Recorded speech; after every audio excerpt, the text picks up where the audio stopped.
Ladies and gentlemen, boys and girls, Andy here. I went from depressed and suicidal to living a life of abundance and joy. If I can do it, you sure as hell can too. And at this point, I have coached several hundred people on building their own lives of abundance and joy. In other words, finding what success means to them and then going after that. And let's talk a little bit about what is success. So success I would define as living the life that you want to live. In other words, a life that is true to yourself, as well as being the person that you truly, deep down, really want to be. I believe, at least I've come to see in my own life, that there are 7 sort of main pillars of success, or 7 areas of success. And these are the ones that are important to me.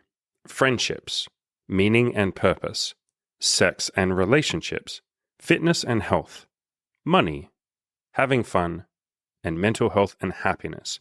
Different people might have different preferences. You might not care about all of these. Some of these might be a much higher priority for you than others. And some people might not care about some of these at all. That's okay. But these are the 7 main areas that I have found that my coaching clients and myself and people in general seem to generally care about. So the first one is friendships and social. And I think we all know the benefits, or we've all heard of the benefits of having a bunch of people that support you, that care about you, that love you, that you get to share this big, beautiful thing we call life with together. I have done plenty of content on how to make friends. You can just search on this YouTube channel for how to make friends. You can also go to killyourinnerloser.com/friends. And I have an entire article on how to make friends, lots of different tips and stuff in there. Friends are incredibly fucking meaningful and very, very helpful. A lot of people go through life sort of very solo, and maybe they don't have a lot of people to share things with. I used to be like that myself, and so that's okay. You don't have to shame yourself if you're in that situation, but I would really recommend you make some friends and have some people that you can rely on and that can rely on you. Positive people that will add to your life rather than taking away from it. People that want you to win rather than people that will drag you down. Again, the article on my website, killyourinnerloser.com/friends, talks about how to find positive people who will have your back. I can't tell you how many times we have someone come to the coaching program. They'll say, I'm not fully happy. My life isn't the way that I want it to be. And we'll say, okay, how's your social life? Do you have any friends? And they'll say, no, I don't have a single friend. And we'll say, okay, that's the first thing we're going to work on. It's the first thing that we're going to improve. And then the second pillar that I find most people care about, meaning and purpose. And this can be a tricky one because a lot of the time when I bring up the discussion of meaning or purpose, people feel a little lost and they say, I don't know what my meaning is. I don't know what my purpose is. What is the meaning of life? What am I supposed to dedicate the rest of my life to? And it can be very overwhelming and stressful. And it certainly was for me. So if you don't have this one handled, if you don't know what it is that brings you lots of joy and meaning and purpose and all of that, do not stress. We're going to talk about that later in this video. I'll talk about how you can start to begin to figure out what goals you want to work on, what your purpose might be, what stuff you might want to try, and all of that. There are books that also cover this topic. This is a really good one here called Man's Search for Meaning by Viktor Frankl. Very, very, very highly recommended. But don't stress yourself if right now you have no clue what your purpose or your meaning is. That's okay. What I would say is start with some tiny little goals, some things that might be fun to try or fun to work on, maybe some hobbies, maybe a little bit of self-improvement in there as well. Start with some tiny baby steps. If meaning and purpose just overwhelms you and stresses you out and makes you feel lost and like everybody else has meaning and purpose and they know what they're doing, but I don't. There's something wrong with me. Hit the pause button. That's okay. Just start thinking of it in terms of progress. What are some things that I can start making some progress in? Maybe I could lose some weight. Maybe I can dress a little bit better. Maybe I can start making some friends. Maybe I can do some stuff on my relationships or on my own self-love or something. Maybe I can start going out there and just trying some cool hobbies and putting myself out there a little bit. Maybe I can just set a small little goal and start working towards that. If you're very depressed or something, maybe I can start finding a tiny, tiny, tiny bit of joy or meaning or happiness or something in my life and start working towards that. So start with tiny little baby steps. It's okay if you don't know what your purpose or your meaning is. I promise all of that is okay. And the third pillar that I found most people care about is sex, intimacy, and relationships. Now, there are obviously a lot of exceptions to this. If you're like a practicing priest or something in the Catholic Church, you're probably not that worried about sex, intimacy, and relationships. You might be someone that doesn't care that much about this stuff, and hey, that's beautiful. So this one I would say is not mandatory for everyone. Sex and relationships and intimacy might not be important to everyone. It will be for the vast majority of human beings. The vast majority of human beings do care about relationships and sex and intimacy and cuddling and all of that kind of beautiful expression of sexuality, intimacy, love and relationships and giving and all of that stuff. But it will have its own unique expression for all of you. For some of you, you might right now just be focused on casual sexual relationships. You might just want to work on that, get a bit of a sexual experience, figure out the opposite gender or the same gender if you're into that, get a bit of that experience and all of that, figure out your kinks and your BDSM and all of that shit that you might be into. For others of you, you just want a partner. You want a wife and kids or a husband and kids or whatever it might be. You want to build something beautiful with one person. Great, go and express that, go and figure that out for yourself. But sex, intimacy, and relationships is something that's important for about 99, 98% of people. If you're not one of those people, beautiful. You do you. We're very big on this channel about not telling anyone what to do. That is the whole point of today's video, is you figuring out what success and happiness means to you. Not me. I'm just some random guy who doesn't know you. What makes you happy? Number 4 is money, or you might say financial stability. And this is one that people get stressed over a lot, don't they? I define money and financial stability as not worrying about your survival each day. That's my definition for me. You might have your own definition of what money and financial stability means, or maybe you want financial abundance. Beautiful, go for it, Do it in a way where it's kind to you and kind to the people around you. I would advocate for honesty and not screwing people over and not trying to get money from people. The world has more than enough of that already. Let's be here to add value to the people around us and to give them something if they're going to be giving us money in return. So we have this beautiful reciprocal gratitude-filled relationship. But money and financial stability or financial abundance, if that's what you want, is something that seems to be important to the vast majority of human beings when it comes to happiness. Now, some people actually solve the money thing by doing the exact opposite, by what is known as asceticism, which is where you give up your attachment to money, you give up your attachment to your possessions, and you basically show yourself that money is abundant if you just ask for it. And so plenty of Buddhist monks do this. They will go around door knocking every morning with a little bowl in their hand in certain parts of the world, and they'll just knock on a door and have their hand out. And then people will go, yep, here's some rice. And they'll do that in the morning, then they do that at lunch, and then they do that for dinner. And so they're showing themselves, holy shit, I don't need money.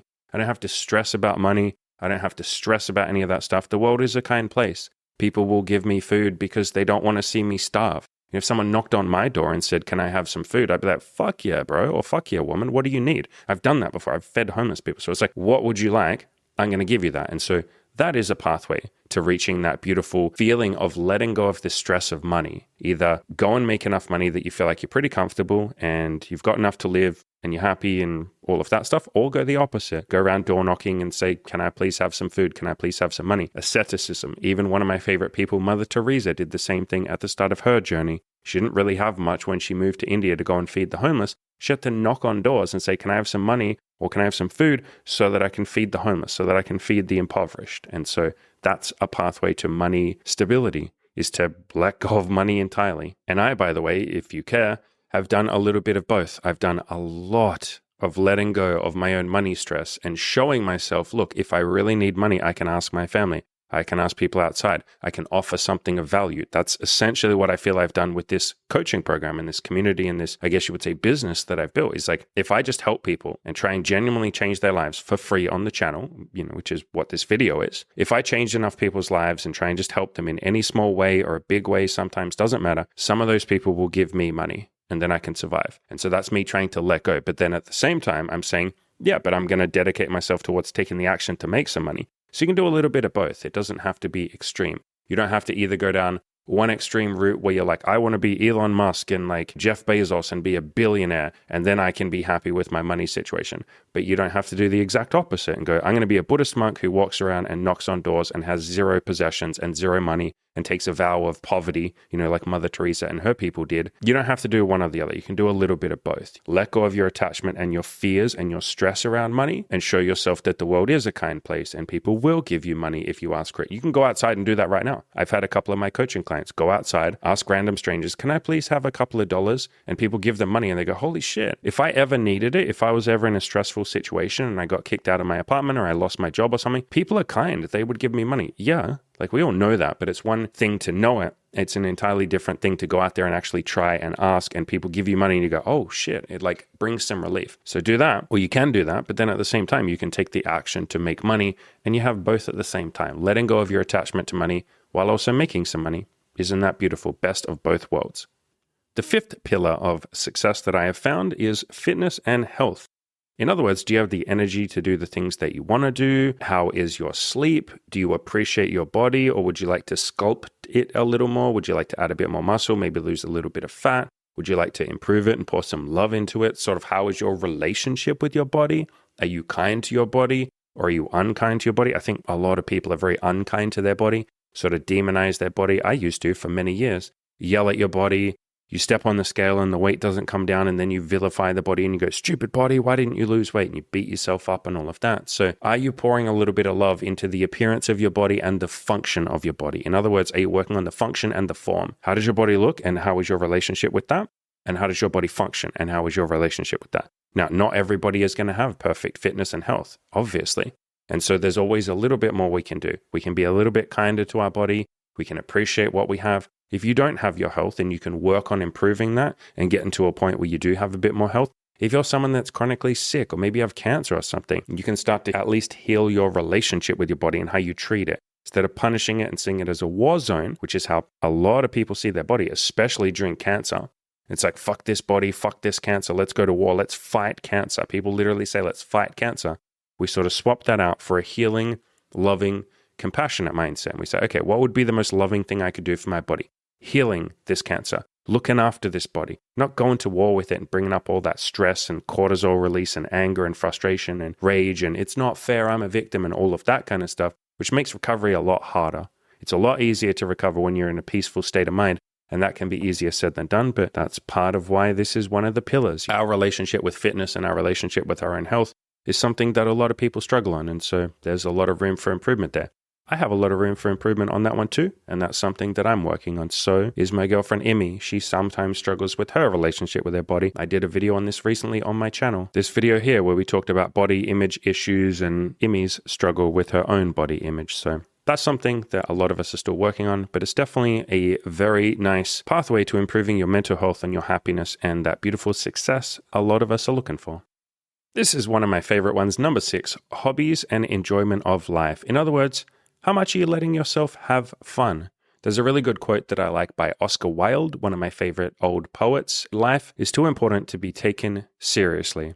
In other words, are you scheduling a bit of fun in your life from time to time? Are you taking one day off a week from your self-improvement journey or from your goals or from the rat race of chasing success? Are you letting yourself enjoy the journey? Are you allowing yourself to show up and say, hey, not every day of this self-improvement or not every day of this life has to be a struggle. You know, I'm allowed to enjoy the damn journey. It is the journey that brings us joy, less so the destination. The destination is beautiful. Having goals and all of that is great. Success is wonderfully fun, but you only really enjoy it if you let yourself enjoy it. Otherwise, you just end up being a miserable bastard or a miserable woman. And I've gone through periods of my own life where I've been so obsessed with the goal and chasing success and all of that, that I haven't let myself enjoy my hobbies or take a day off or have some fun. It's something that I'm slowly getting better at as the years go by. But yeah, I used to struggle with this one. I thought that life was a harsh place or the world was a harsh place. I didn't think I had time for my hobbies because I was so focused on, but my life isn't perfect. I haven't got everything I want. I don't have time to slow down. I don't have time to stop and smell the roses. I don't have time to sit in a park and just be with nature. I don't have time to hang out with my friends as much. I can hang out with my friends for this many hours, and then I have to go because I got to get back to my self-improvement journey. And that focus on self-improvement and goals and success is a beautiful thing. But I've found it very helpful to not neglect stopping and smelling those roses, or not neglect stopping and enjoying life and letting myself have a little bit of fun. And this last one is maybe the most important, which is why I've saved it till last, which is your mental health and your happiness. And this might also be defined as your attitude about the world and about yourself and your relationship with yourself and your self-love and how you view other people. Do you believe the world or life is a kind place and you act accordingly? You know, you spread love and joy wherever you go. Or do you believe that the world is a shitty place and that people are assholes and that men are trying to fuck you over and women are gold diggers and all of that? It's basically your attitudes and your beliefs and then the choices that you make accordingly that affect your happiness, your life. If you believe the world is a beautiful place, it will reflect that back to you and show you the universe is a mirror. If you believe the world is a shitty place, you'll go around kind of being a little bit unkind to other people. You won't mean to, but you'll just be a little bit grumpy. You'll have a heaviness about you. It won't be easy and effortless and carefree to be around you. And so therefore, all those wonderfully loving, kind, compassionate people will kind of avoid you. I do this myself. I don't even mean to, and I'm on a mission to be as loving and kind to every human being on the planet as I possibly can. But if someone's overly negative or overly grumpy, or everything just seems to get them down, or they have a story of victimhood, or they're unkind to other people, or they think that women are bad or men are bad, I don't have that person in my life. No way in hell. I love them. I'll be nice to them. I'll be kind and compassionate. I might listen to them for a little bit, and then I get the fuck out of there. That person certainly isn't getting into my inner circle. I might answer their questions in a video or something, or do a bit of coaching if they pay me. But I'm certainly not going to go out of my way and spend a lot of my time really getting in there and helping that person. They might not want that anyway, but you know what I mean. Like, I'm going to only have the people that are happy, that are positive, that are a little bit more courageous. And if you're scared and all of that and you're not at the point of courage, that's fine. But like, I want the people that want to be positive and are working on that, rather than the people that are very, very happy being unhappy. And they may be negative, and they're absolutely happy being like that. So you can kind of ask yourself, what is your own attitude towards the world? And God knows I have done so much content on how to improve your attitude and your mindset. I mean, this is the place to start. Play to Win, How I Built a Winner's Mindset. You can pay whatever you want for this video course, even if that's just $1. If you go into my YouTube channel and click on the playlists button, there is an entire playlist here, Peace and Happiness, which has 54 videos in it at the time I record this, about how to be more happy, how to be more peaceful, how to be more loving, how to improve your relationship with the world, literally how to change your mindset, how to build stoicism, how to move towards that love and abundance and joy. So I would check that out. All of those are obviously free, or you can pay $1 for this Play to Win video course, which covers all of that in even more depth. And by the way, for every single one of the pillars that I've said here today, there is a playlist on my YouTube channel. I have specifically done playlists for each of the pillars. You know, BDSM and kink, that's obviously sex. Peace and happiness is the last one that we're covering here. This one here is sex. Fitness and health. Business and financial abundance is money. Friends and social, you know, that was the first one we talked about. Relationships and sex and dating. And then coaching client interviews are interviews from people who've done the same thing. So plenty of free content on my channel, plenty of content that you can pay for that's, you know, $1, so you're not paying a whole lot there. All of that stuff covers mental health and happiness. And like I said, there's a playlist for literally every single one of these pillars. I've specifically set those playlists up to cover all of the 7. It's something that I'm very passionate about, is helping people find that success and that happiness. And if you'd like even more help with that, I have a beautiful coaching program that we'd love to have you be a part of. I will leave a link in the description below to that. But mental health and happiness is basically, are you forgiving, compassionate, and understanding to all forms of life without exception? Do you go around spreading love and joy and then people bounce that straight back to you because that's how the world works? Or is there still a little bit of work to do in that area? Could you be a little bit more forgiving and compassionate? Is there something that you're holding on to that's like resentment or anger towards someone else that maybe you feel harmed you in the past? Are you a little bit grumpy and unkind to people sometimes? Do you still have a little bit of work to do on your relationship with yourself? Maybe you're a kind, compassionate person to everyone else, but to you, you're a little bit of a dick or a little bit of a bitch, and you don't mean to be. You know, we're often our own worst critic. But is there still some work to do? And to be very clear, there is for me too. Yeah, that's kind of my mission, is to be a little bit more kind, compassionate, unconditionally forgiving and compassionate to everyone, to all forms of life, everyone on the planet. That's my fucking mission, to spread love to everyone, with no exceptions. I still got some work to do on that. I still sometimes have judgments and resentments and stuff like that. So I'm still working on this too. But you might also put spirituality in here under the umbrella of mental health and happiness. And the word spirituality often has a lot of connotations and attachments, doesn't it? And so the word spirituality might mean whatever it means to you. For me, spirituality just means self-improvement and my relationship with higher meaning. And so for me, the higher meaning is the universe or life or the world or the rest of society or other people. For you, maybe the word God resonates. Maybe just life resonates. Maybe the word the world or the universe or people, society, maybe that resonates with you. But basically, what is your relationship with something higher than yourself? And if none of that spirituality stuff clicks with you, just pick humanity in general. Just say, what is my relationship with humanity? Do I feel like I'm slightly lifting up humanity? Or do I feel like I'm kind of a little bit of a net negative right now? And if you are, there's no shame in that. That's okay. That's something you can just slowly, gradually work on over time. Am I giving back to the rest of the world? Because fuck knows the rest of the world gives to me. And if you want to see how much the rest of the world gives back to you, I would watch this video. It's one of the recent videos on my channel, or you can just search for the word homeless, and it's called, Are You Actually Grateful for What You Have? And I'm not shaming anyone into like, you're ungrateful. No, it's a very gentle, kind, compassionate video. But I basically talk about there's a lot that the world gives us and society gives us. This electricity that's running this laptop right now, the internet, all of that stuff. Society gives us a hell of a lot. And if we start being grateful for that stuff or just start noticing it, then we don't feel so alone. We feel like, wow, man, humanity is kind of looking after me. There might be wars, there might be negativity, there might be hate and anger and all of that. But there's a lot of kindness and compassion in the world. And that slowly increases your relationship with humanity and higher purpose and all of that sort of stuff. So again, let's do a quick refresh. My 7 pillars of success, and these will vary for each one of you, and you might not care about some of these, and you might care about some of these way more deeply than others. But the 7 pillars that I have found are friendships, meaning and purpose, sex and relationships, fitness and health, money, having fun, and mental health and happiness. And now, if you don't have all of these 7 pillars handled, don't stress. You might look at some of these and go, oh my God, I'm a virgin, I've never had sex, and I really want to. Or, oh my God, I'm in debt and I have $100,000 in debt and I'm about to go bankrupt. I don't know the first thing about money. That's okay. I don't have all of these things perfect either. That is not the goal. Part of the fun of life is to gradually improve these things. Make a little bit of progress, a tiny bit at a time. You might focus on 1 or 2 of them more than the others. You might care about some of these more than the other ones. It's a fun journey. You don't have to beat yourself up just because you aren't perfect right from the beginning. The point is, none of us are. This is just a fun little improvement journey. I'm still improving too. Let's keep improving together. Let's talk about how to know what you want.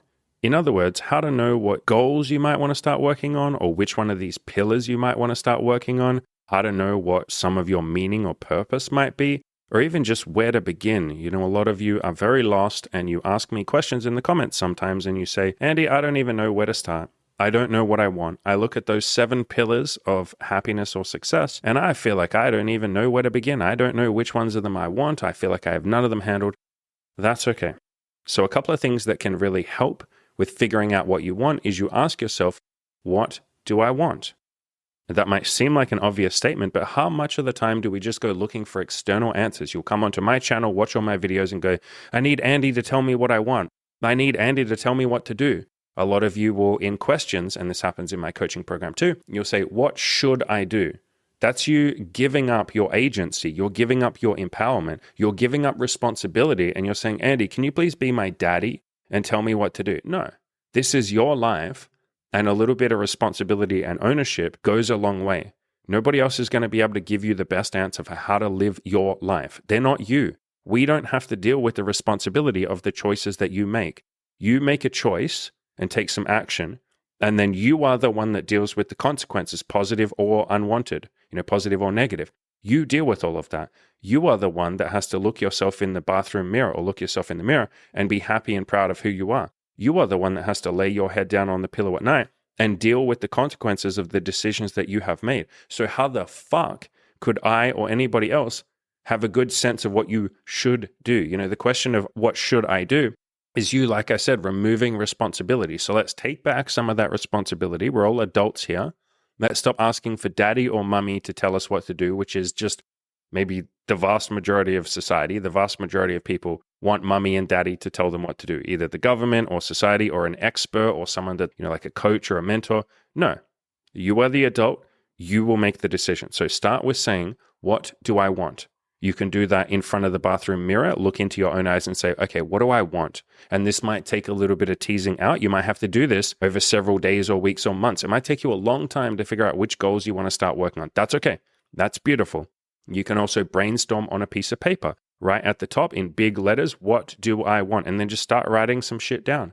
Or start brainstorming with friends. Or go outside on the street and cold approach strangers and say, hey, what do you want from life? What goals are you working on? What's important to you? What has meaning to you? Who do you want to be? Like any of these kind of questions. Go ask 100 people and see what answers they give. And maybe some of that will inspire you. If you need to, you're welcome to hit me up or any other coach or any other life coach or any other therapist or anyone like that, like someone with outside knowledge of this stuff who's worked with people on this, and they can help you brainstorm.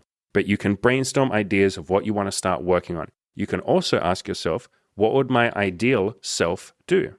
You know, the person that I want to be, the person that I want to become, the things that I want to be doing, even if I don't know what that is, what would the perfect ideal version of me do right now? What would they suggest that I do? What advice would they give me? You can also play around with that and say, what would my 80-year-old self say to me? What advice would that person give? The 80-year-old self who's achieved all his or her goals, done everything they want to, they are exactly who they wanted to be, like they've become who they always wanted to be, and they're just sitting there peaceful, happy, loving, full of abundance and joy. Their life is successful. They're super chill. What advice would that person give to me right now? My 80-year-old perfect ideal self, what would he tell me to do right now? And often you know the answer. That 80-year-old self would be like, come on, man, like you have no friends. Go out and make some friends. You're like, yeah, you're right. Or, come on, you're like 100 pounds overweight. Not that there's a perfect ideal weight, but you know, you're carrying around 100 pounds excess weight roughly. Come on. You know you'll be happier if you lose that. And you're like, yeah, I know. Yeah, I would love myself a little bit more. And not that I have to not love myself just because I have excess weight, but this would be a very loving thing I could do for myself to lose this 100 pounds. Thanks, 80-year-old self. Okay, I'll start working on that. And now, if you still can't decide who you want to be, you still have no idea, you can't figure out what sort of goals you want to work on or what things might start bringing you a little bit of purpose or meaning to your life, that's okay. Lots of my coaching clients feel like that. They feel completely fucking lost. So what I then try with them is I will say, what would be cool to have? Or what would be cool to do? Or what would be cool to become? And you're using that word cool because you're making it a bit more like it's playful. It's not this big, serious fucking thing. Again, people make purpose and meaning this big, scary, important, monumental thing of like, I got to get this right. Everybody else has figured out the meaning of life, but not me. I'm a fucking loser and I don't know what I'm doing. Oh my God, I got to get this serious. No, it's allowed to be a little bit less serious than that. Me, Andy, most of the goals and the purpose and the meaning that I have is just what would be cool to have? What would be a fun thing to become? What would be cool to try? What would bring a little bit of play and happiness and excitement and joy into my life? I often just go in that direction. What would bring me joy? What would inspire joy? What would bring love into my life? Like a little bit of like, I love what I'm doing. I love other people. I love myself. What would bring a little bit more of that to me? And it doesn't have to be this big permanent decision that I make for the rest of my life, which is how a lot of people think of meaning and purpose. They're like, I got to figure out the purpose of the rest of my life. No, you fucking don't. How the hell are you going to know what purpose you're going to have when you're 80 or 50 or 60 or whatever? Just figure out something fun now that would bring a little bit of joy or a little bit of love into your life or a little bit of excitement, just a little tiny nugget of happiness, and start doing that. So in other words, you can just experiment and try a few different things and see what brings joy to you and the people close to you. And if it doesn't bring joy, like if you think something might bring you some purpose and meaning, but you try it and you go, I think I was pretty open-minded and I think I did that for long enough to actually give it a good go, but I don't think I like this that much. Beautiful. You found something that you don't enjoy as much. Isn't that great? Now you can go try something else. You're now freed up to try the next thing. I think we'll end here by giving 4 things that I've learned about success. Maybe just 4 quick little tips that can help you with success and happiness and meaning and purpose and all of that beautiful stuff. And the first one is a very obvious one, but we often forget it, don't we? Take action. Success comes as a result of taking action, not deserving it or being worthy or being good enough or any of that. So often we put a value judgment on success. And we look at people who have maybe more money than us or more sex than us or a happy relationship or they got a wife and kids or whatever it is that we're seeking that we want for ourselves or in our own life. We look at that person and we make a value judgment and say, they must be better than me. And therefore, by implication, I'm not good enough or I'm unworthy or I don't deserve it or I must be unlovable. Maybe we even go so far as to hit depression and say the universe doesn't care about me. God has forsaken me. Other people don't care about me. No one gives a shit about me. And I've covered this a lot recently because quite a few of you feel like this. You know, this guy here, I'm a 31-year-old kissless virgin. It's my shameful secret. He felt very, very ashamed. This guy here, I'm a 39-year-old virgin and I hate myself for it. This guy here, I'm a loser, I'm a virgin, I have no friends, and he very much said, I feel like no one cares about me. This one here, same thing. I feel so alone, like nobody cares about me. So this is a very common thing, right? Where we look at people who've done something that we want to do, or maybe they're a little bit ahead of us when it comes to money or sex or relationships or friends, like whatever it might be. Maybe they have 1 million followers on Instagram or something. Maybe they seem like a happy little person with a happy little girlfriend or boyfriend. Their life seems to be perfect, even though it's not, but we assume it's perfect. And then we make that value judgment on ourselves. Comparison is the thief of joy. As soon as we see someone that we think is better than us, man, we really go to town on beating ourselves up. But success is not about deserving or being better than or worthy or a comparison. When you actually hit some of the goals and the milestones that you're aiming for, when you improve a little bit and make some progress and start to see those little victories, those little tiny baby steps start to pay off, you realize, oh shit, success had nothing to do with being good enough or worthy or deserving. It was just, did you do the steps? Did you take action? It's like you're following a recipe of how to bake a cake. You follow the recipe perfectly. You do everything that is required of making that cake. And then boom, out comes a perfect cake. And you're like, whoa, I made a cake. That doesn't mean you're deserving of making the cake. That doesn't mean you're perfect and wonderful and amazing and all of that. It just means you followed the exact fucking steps. Any goal is like that. But yet we get so caught up in the emotionality of it and we put all these value judgments on it. We glamorize success and we go, anyone who's successful must be a great person. And so because I don't feel I'm successful, I'm a bad person. No, it's just, did you do the steps? And I have this conversation with so many of my coaching clients, particularly guys who are sexually inexperienced. Sex and relationships seems to be the one that people get the most emotional about. A lot of you might be able to relate to that. I certainly could. Back in the day, I used to say, I'm not good enough because I haven't had sex or a lot of sex. I'm not good enough because I don't have a girlfriend. I'm not good enough because all my relationships seems to end up in abuse and violence and yelling and cheating and all of that stuff. It just ends in misery. And so maybe there's something wrong with me. No, you just didn't know how to have a happy relationship. You just didn't do the steps that were required. You didn't know any better. You didn't know what to do. But then when you do know what to do and you do it, boom, now you're happy. I've been in a relationship with my beautiful partner, Imi, for 6.5 years. And I have so much love and gratitude towards her and she does towards me. We've been dating the girl that we've been seeing, Bronwyn, for 2 years. And she brings so much joy and love into our life. Now I know what to do in a relationship. I just do the steps. I execute on the steps. That's it. It's not about worthy. Like, I'm not better than anyone else because I have a couple of relationships that bring me love and joy. I just know what to do. And so I follow those steps like I'm following a fucking recipe. The same with money. How do you make money? Give something of value, offer something of value, and then ask people for money and play the numbers game. Just offer it to a lot of people. That's it. It's not more complicated than that.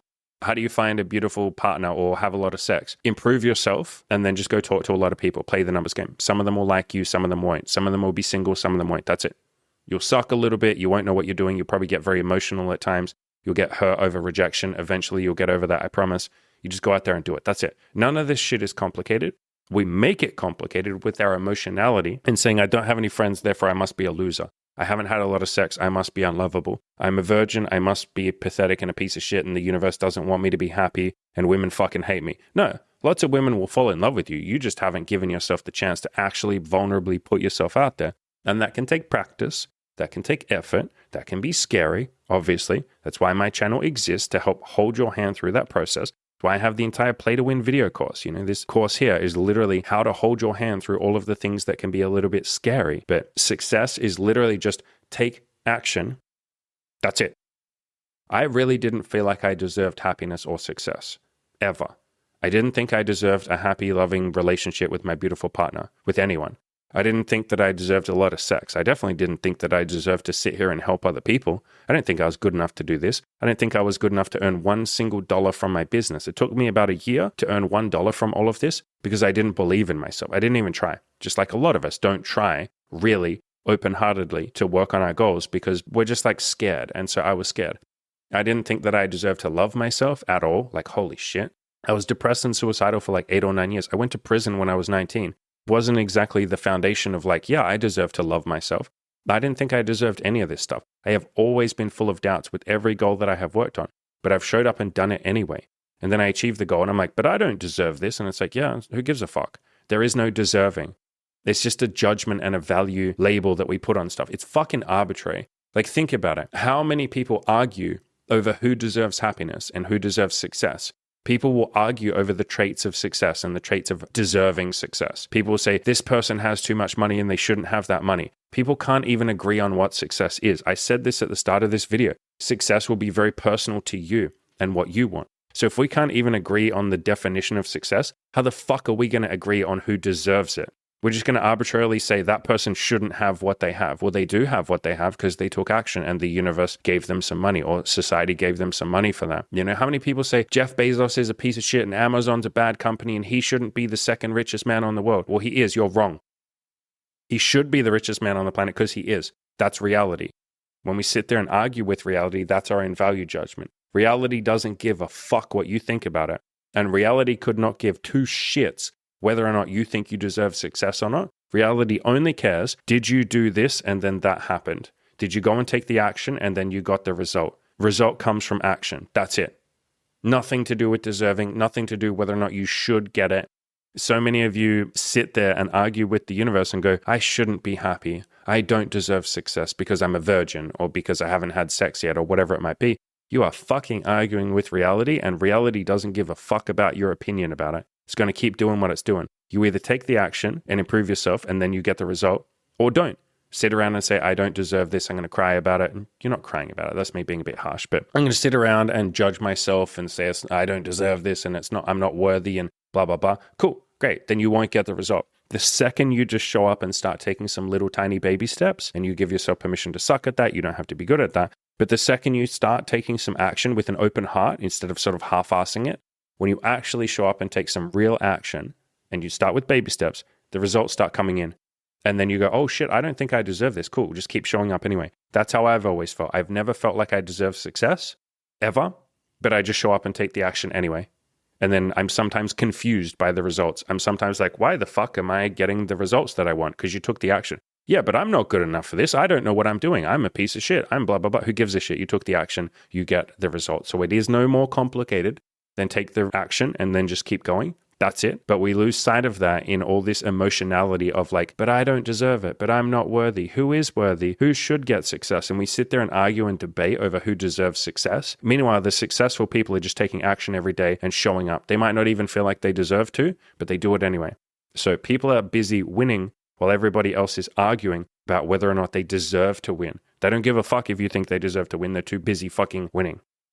This next one is a big one, and this is very challenging. This is the challenge of life for people to understand this, because most people don't understand this and they get it all confused. But success alone won't make you happy.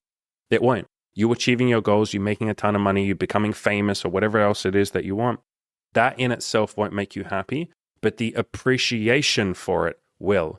The gratitude for it will make you happy.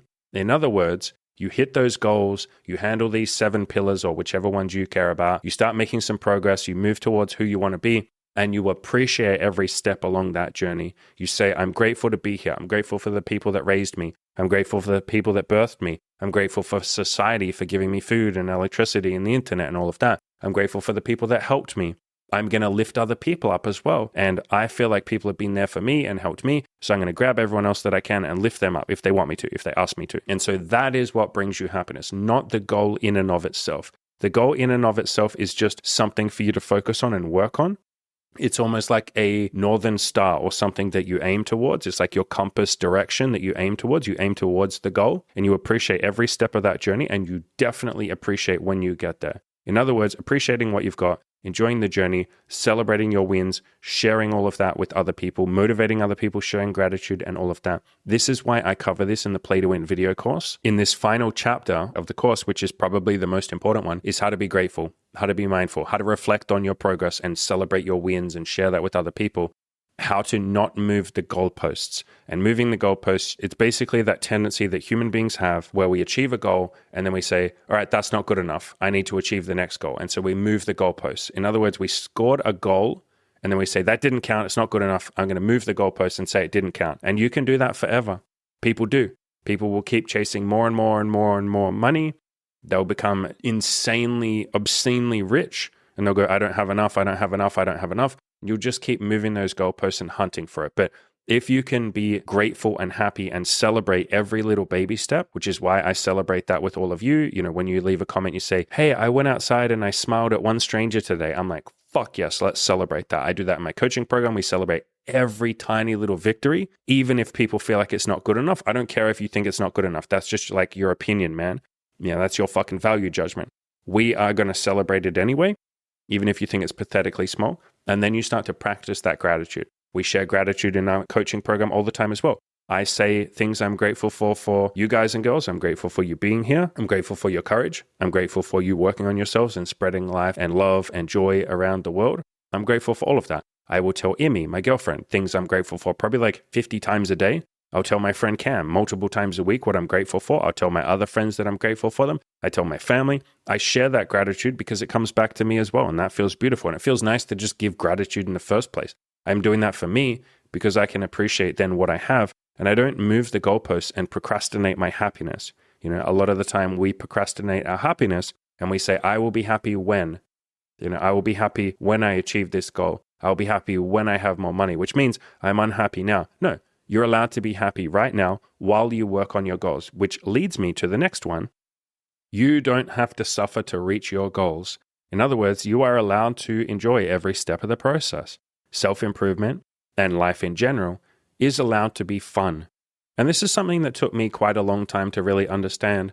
And it wasn't until one of my coaches, my spiritual coach, Keith, literally said this to me. He was like, why are you suffering with your goals?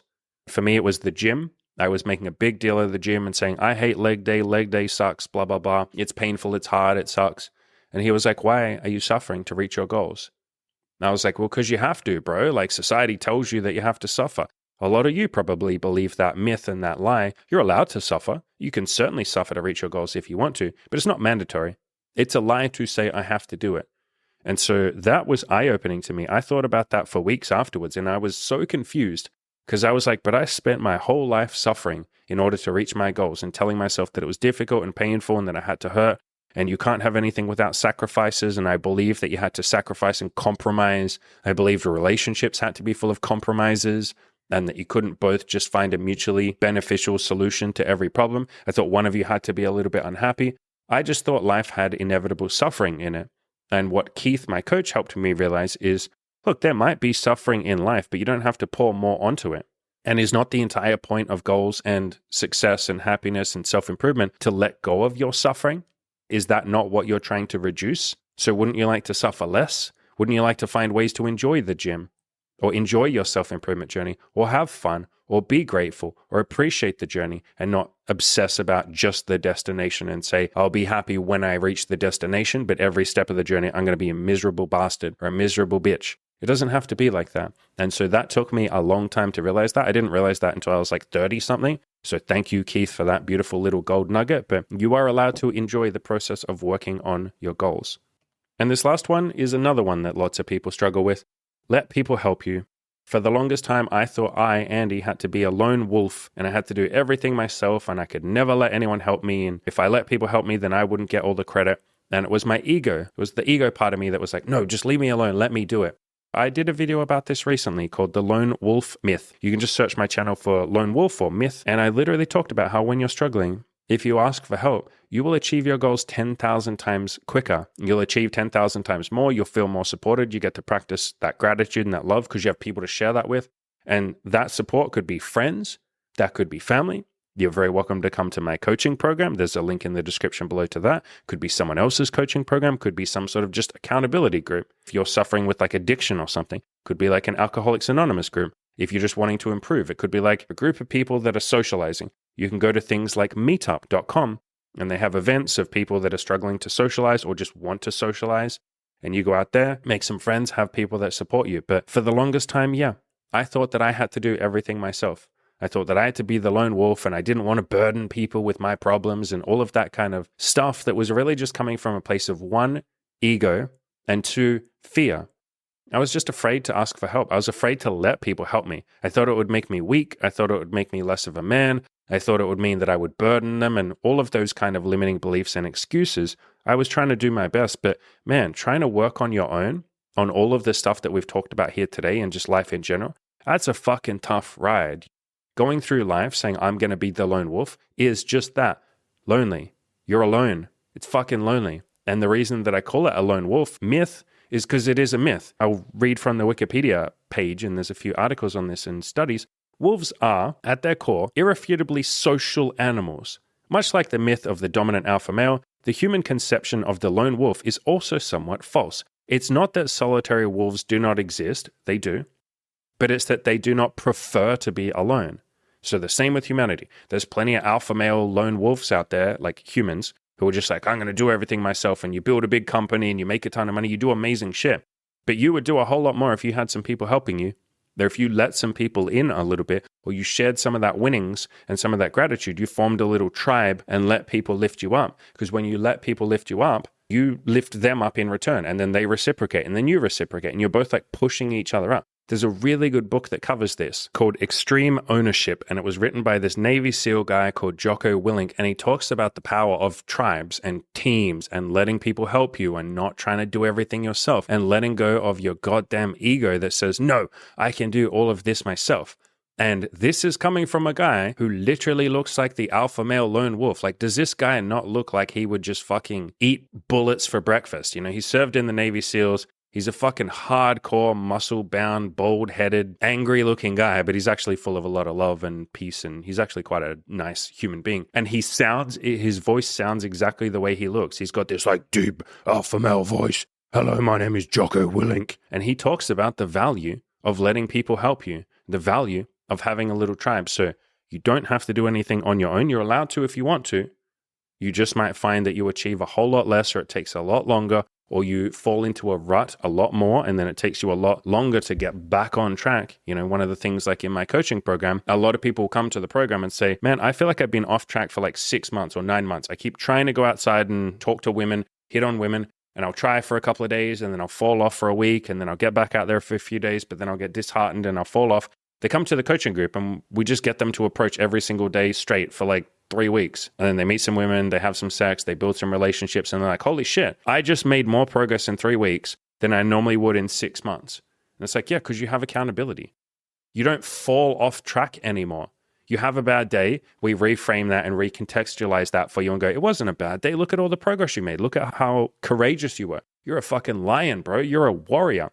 Don't stress that you felt some emotions. That's not a bad thing. You know, you're processing stuff, you're healing stuff. That's beautiful. Would you like to go back out there tomorrow and try again? And they go, yeah, you guys have fired me up. Yeah, I do want to. They go back out, they try again tomorrow. They didn't fall off for a week. And so again, if you want to come to my coaching program, yeah, I would love to help you work with that. We have payment plans. We have all of that stuff. I'm happy to jump on a free call with you and talk about it with no pressure. I'm not going to use sales techniques or any of that nonsense on you. Or if you don't want to do that, find some other coaching program or find some free group of people that will support you and push you. Find an internet forum. Go to meetup.com and make some friends. Find someone that will care about you and support you and help you with this stuff, but you don't have to do it alone. I will finish up. This has been my ultimate guide for success. Again, these are my 7 pillars of success. You might have some of your own, but I think all of those categories cover pretty much every area of self-improvement and success and happiness and peace and joy and love and abundance and all of that beautiful stuff. You might just have your own priorities, and you might not really care about 1 or 2 of the things on that list and go, yeah, I don't really care about sex that much. If I have a girlfriend or a boyfriend and we have some sex, I'm happy. Great.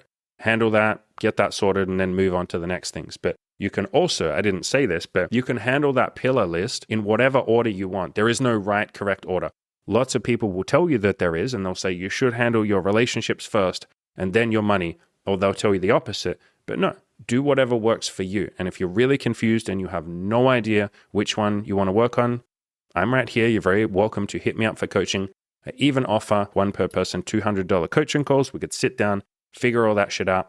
I would absolutely love to help you get some clarity around it. As always, ladies and gentlemen, I'm incredibly grateful for all of you. Go out there, crush those goals, and you don't have to be perfect with any of this stuff. If I didn't make that clear enough already, life is a journey of constant self-improvement and progress and taking those little baby steps. I am the furthest thing from perfect. I am just working on myself a tiny little bit at a time. You don't have to be perfect either. Let's practice our humility and say, I'm not special. I don't have to be perfect. No one else is perfect, so why the fuck should I need to be? We're all on this journey together. Let's work towards a little bit of a brighter future, a little bit of a brighter self. Let's work on that self-love, loving others. Let's work on those goals, that success, all of that beautiful, juicy, good stuff. Much love to all of you.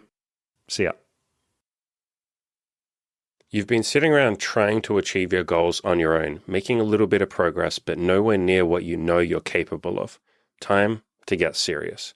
Ravi got serious by joining my coaching, following in my footsteps, and creating his own kick-ass coaching business, motivating other people and changing the world. Joe had a ton of sex and learned to open up deeply with women. He started his own successful photography and dating business, quit his job, and he's earning lots of money. Jack went all in with his sex life, moved across the country to pursue his dreams, had a bunch of wild sex and a threesome, quit porn, and made connections in the LA party scene. Click the link to coaching in the description below. It's time to go all in with this thing and do this thing for real.